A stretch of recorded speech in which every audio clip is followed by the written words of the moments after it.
Hello, and welcome to another episode of Eat with a Beat, Cooking with Rev Chris. I've had a few requests to post a new recipe, so I've been racking my brain trying to think of something new to do for you.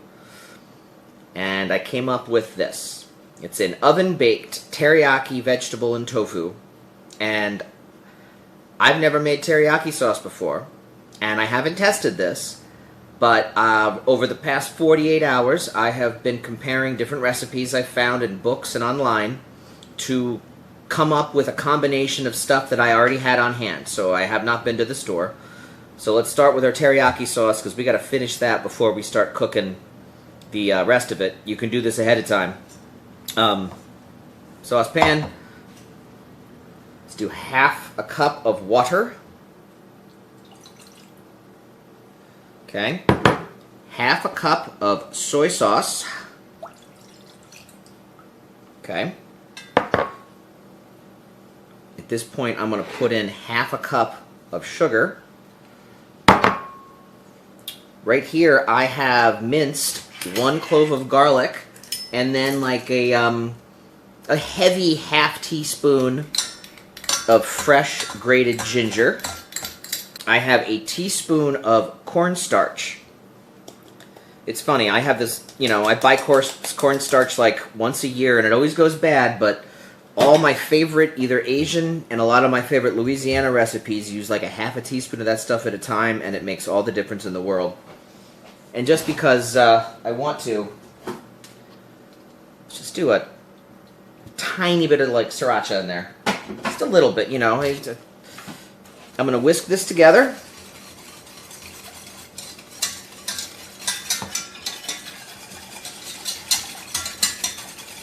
Okay, now we're trying to make a sauce. Just use your brain. Okay, put this over heat, bring to boil, simmer for about 10 minutes, and now let's prep some veggies. I just realized I forgot something. In that teriyaki sauce, when you add all those other ingredients, make sure you add 2 tablespoons of mirin. Mirin is a sweetened sake wine. It's almost like corn syrup. It's very, very sweet, but it's very important to this dish, and I forgot to put it in. So 2 tablespoons of this with all that other stuff. All right, now vegetable prep. Let's go!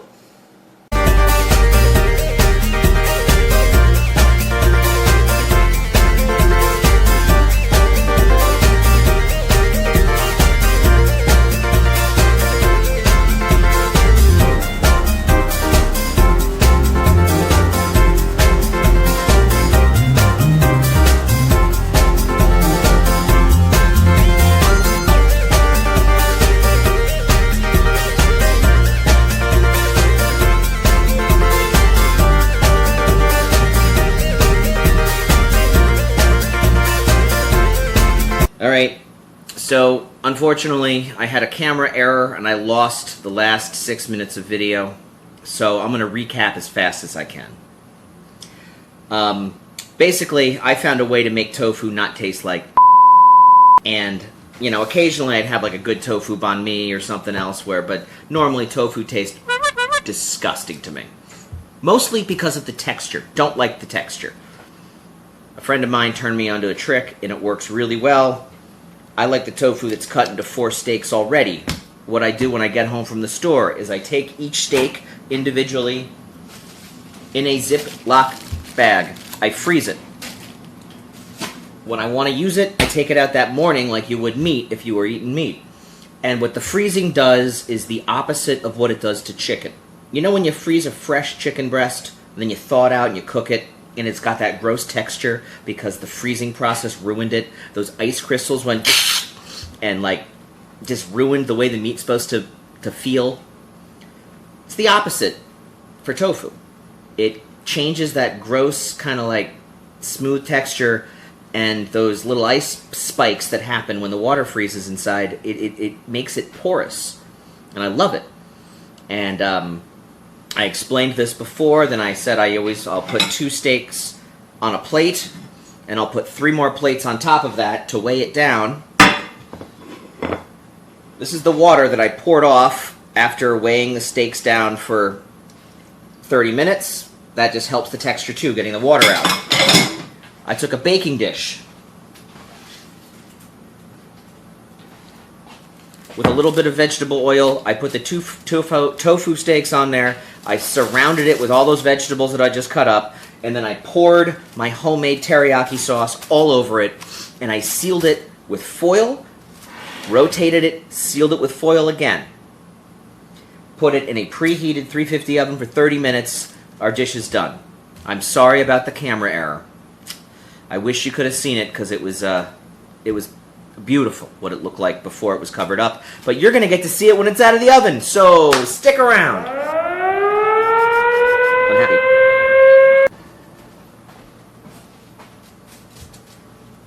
There we go.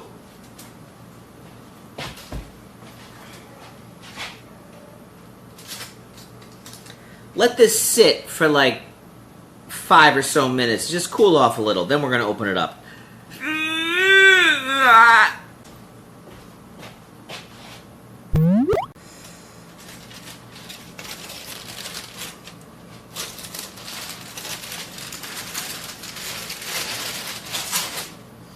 Oh wow, the smells.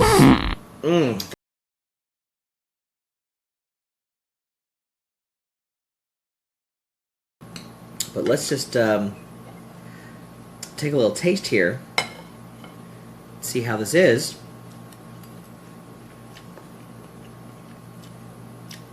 Oh wow. Yeah. That was good. That's good. Oh.